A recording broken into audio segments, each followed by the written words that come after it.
Ito may banat si BP Sara Duterte o kay Trillanes. Political skunk o nakadidiring politiko. Iyan ang bansag ni dating Pangulong Rodrigo Duterte kay dating Senador Antonio Trillanes.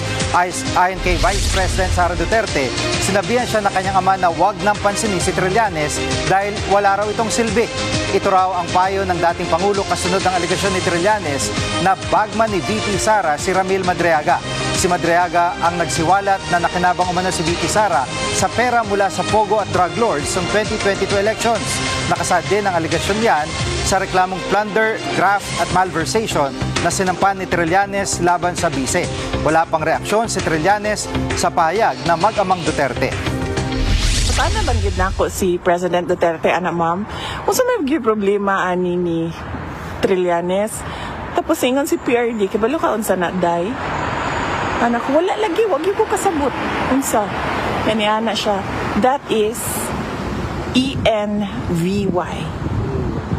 Envy. Nakaanak ko.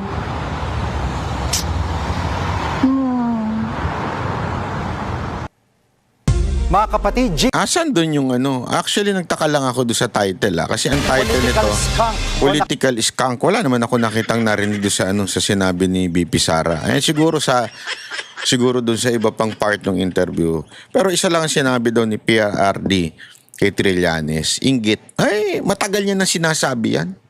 Matagal niya na sinasabi. Alam mo kung bakit inggit? Lahat ng tinakbo ang eleksyon yan, olat yan. Una, inggit yan dahil hindi yan kinuha bilang Vice President ni Pangulong Duterte. Di ba? Ilang beses sinabi ni Pangulong Duterte yan na nag-apply yan tapos tinanggihan niya. Nainggit tuloy siya, sabi ni Pangulong Duterte. Kaya tuloy sinisiraan niya. Tapos, at the same time kaya nainggit yan kasi walang naniniwala sa kanya. Kahit nga yung mga kakampi niya, hindi naniniwala di ba? Binabanatan nga siya ni Remulla, yung kakampi niyang si John Vic, supposedly. Tapos nananawagan pa siya ng Unitae, di ba? O sabihin, wala talagang naniniwala sa kanya. Kaya inggit na inggit yan kay Pangulong Duterte. Kasi kay Pangulong Duterte at sa mga Duterte, talagang ang mga tao ang tindi ng tiwala. Ang taas nga ng trust rating. Mantakin mo, siraan sila araw-araw ha. Araw-araw, sinisiraan sila nito. Dinidemanda kung ano-anong paratang. And yet, yung tiwala ng taong bayan, nakakaingit nga naman yun. Oh, sobrang nakakaingit yun. Mantakin mo ha. Eto, parang ganito yan eh. Yung babaeng kursunada mo, meron siyang kursunadang lalaki. Gustong-gusto niya yun. Pero ikaw, na may gusto dun sa babae, ginawa mo na lahat. Siniraan mo na yung lalaking kursunada niya. Marami ka ng pera. Pero yung babae, ang gusto pa rin yung lalaki. Parang ganun eh. Si Trillanes eh. Pinipilit siraan ng mga Duterte, pero yung tao, mas kursunada pa rin si Duterte at ang mga Duterte instead sa kanya. Ikaw nga naman, anong mararamdaman mo, anak ng tutsa? Lahat na lang ginawa ko. Diba? Lahat na lang ginawa ko. Lahat ng kawalang niya ang ginawa ko para na masira itong mga Duterte, pero pataas ng pataas ang trust rating ng mga Duterte. Ay talaga naman nakakainggit yun, Brad. Baka nga, sabi nga nila, di ba? Mamatay ka sa inggit.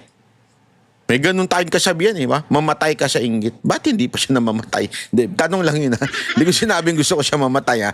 Ayoko mamatay yung mga ganyan. At saka hindi naman mamatay. Mga sabi nga nila, masasaman daw mo, matagal mamatay. Hindi totoo yun, ha? Pero, ngayon pa man, ayoko siyang mamatay. Dapat sa kanya, mabuhay at manatiling inggit sa buhay niya. Antakin mo hanggang matanda ka na. Nainggit pa din ako kay Duterte. Paano ko sila pababagsakin? 18-19 na ako. Maging bitter siya for life. Ano yan ang tawag na bitter for life, di ba? Bitter ka for life. Gusto mo ba yan? Trillanes? Kaya ka? Lahat na lang talo ka. Pati sa mga demanda mo, talo ka eh. Takin mo, ang dami mong dinibanda. Ito si Trillanes ang matatawag mo niyan, boy demanda. Lahat na lang didemanda niya, mag-uubos ng pera. Dami kasing pera nito eh. Hindi ko alam kung saan niya kinuha. Ha? Ano kayang binenta niya? Lupa. Siyempre, lupa. Kayo naman, nasa isip niyo kung ano-ano. Hindi lupa doon sa sa island, ibang lupa yung sinasabi ko. I mean, bahay. Siyempre, nagbebenta ka ng bahay, kumikita ka. Ganun yun eh, real estate. Iniisip nyo kaagad yung island natin eh. Hindi yun. Iba-iba. Kayo naman, madumi lang isip nyo talaga. Ayop yan. Ay, nako. Trillanes, kung ako sa'yo, mag-move on ka na. Kasi kawawa ka eh.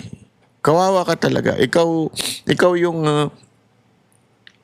taong sobrang grabe ang bitterness sa puso. Ikaw yung taong sobrang, alam mo yun, kawawa ka naman. Kawawa ka naman to the point na baka hindi ka na nakakatulog eh. Di ba? Baka hindi ka na nakakatulog dahil sa ganyan mo. Oh, anyway, ito pa, pakinggan natin. Isa pang balita. Napakaraming balita ngayong araw to. Exclusive, mga kapuso. Nasa Stockholm, Sweden, si dating Congressman Zaldico noong January 15. Base sa petisyong inihain ng kanyang kampo sa Korte Suprema. Hiling niya sa Korte, temporary restraining order para hindi may patupad ng ombudsman ang resolusyong kasuhan siya. Nakatutok si Joseph Moro. Eksklusibong nakuha ng GMA Integrated News ang kopya ng petisyong ito na inihain itong January 25 sa Korte Suprema ni dating House Appropriations Committee Chairman Zaldico. Dito nakasaad na nasa Stockholm, Sweden si Ko noong January 15. Nakalakip sa petisyon ni Ko ang isang apostil o notaryo galing sa munisipalidad ng Nacka sa Stockholm sa bansang Sweden. Pinirmahan ito noong January 15, 2026 ng notary public na si Beatrice Gustafsson. Sa sertifikasyon, sinabi ni Gustafsson na personal na humarap sa kanya si Ko. Sinertipikahan din niya na na-verify niya ang pagkakakilala ni Ko at siya ang pumirma mismo sa dokumento. Pinirmahan ni Ko ang verification and certification against forum shopping para sa korte noong January 15 din sa Stockholm. Ang lokasyong ito ni Ko noong January 15, taliwas sa sinabi noon ng pamahalaan na nasa Lisbon, Portugal si Ko. Pinaghahanap ng gobyerno si Ko dahil sa inisyong arrest warrant ng Sandigan Bayan dahil sa kasang graft at malversation dahil sa maanumalyang flood control project sa Nawan Oriental, Mindoro. Kinansala na rin ang passport ni Ko. Ipinabawalang bisa sa Korte Suprema ni dating Congressman Zaldico ang mga kasong inihain laban sa kanya ng Ombudsman sa Sandigan Bayan. Pirmado ng mga abogado ni Ko ang petisyong inihain sa Korte Suprema. Nakita rin namin ang patunay na naihain ito noong January 25. Gusto ni Ko na maglabas ng temporary restraining order ang Korte Suprema para hindi maipatupad ni Ombudsman Jesus Crispin Remulla ang resolusyon nitong nagkakaso kay Ko. Gusto rin ni Ko na pigilan ang paglilitis ng mga kaso laban sa kanya sa Sandigan Bayan. Hiniling din niya na ipawalang bisa, baliktarin at gawing permanente ang injunction laban sa resolusyon ng Ombudsman dahil sa grave abuse of discretion o pag-abuso ng kapangyarihan. Sabi ni Ko sa korte, hindi raw siya nabigyan ng pagkakataon na sumagot sa mga aligasyon. Kung ang basihan daw ng Ombudsman ay ang interim report ng Independent Commission for Infrastructure o ICI, may karapatan daw si Ko na sagutin ang bawat isang pahayag o statement doon. Pero hindi daw siya nakapaghain ng counter affidavit dahil na naghain daw ang Ombudsman ng order to submit counter affidavit sa pinakahuling address ni Ko at wala siya doon. Hindi raw sumubok ng ibang paraan ng Ombudsman at itinuring ng tinanggap ang order na paglabag umano sa karapatan niya sa konstitusyon. Hindi rin daw binigyan ng access sa mga abogado ni Ko sa kopya ng kaso sa kabila ng ilang beses nitong pagsulat. Minadali din daw ng Ombudsman ang kaso laban kay Ko. Binaliwala din daw ng Ombudsman ang finding ng ICI na wala itong inirerekomendang kaso laban kay Ko dahil meron lamang itong beneficial ownership ng kumpanyang SunWest na umano'y sangkot sa anomalya na hindi raw sapat para makasuhan o masintensyahan si Ko. Nanindigan si Ko na walang ebidensya na Beneficial ha, beneficial. So ibig sabihin, ewan ko ha. Beneficial ownership ng kumpanyang SunWest na umano'y sangkot sa anomalya na hindi raw sapat para makasuhan o masintensyahan si Ko.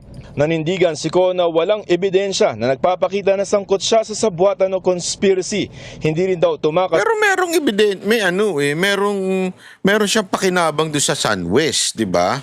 Oy, naku, para naman tayo naglolokohan nito. Alam mo, eto una, dito ako natatawa kasi dito meron na notaryo na nasa Swiss daw, nasa stock, tama ba?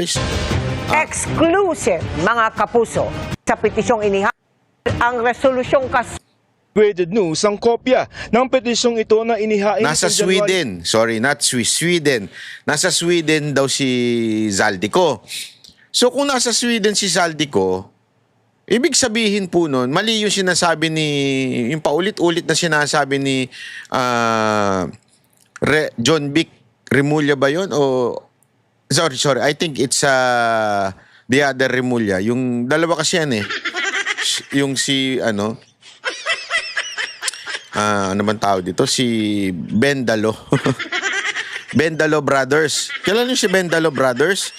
Oh, si Remulla at saka si Remulla. Kaya nga brothers, si John Vic at saka si Boying. Si Bendalo Brothers, sinasabi daw nila na nandoon sa Portuguese daw itong si Zaldico.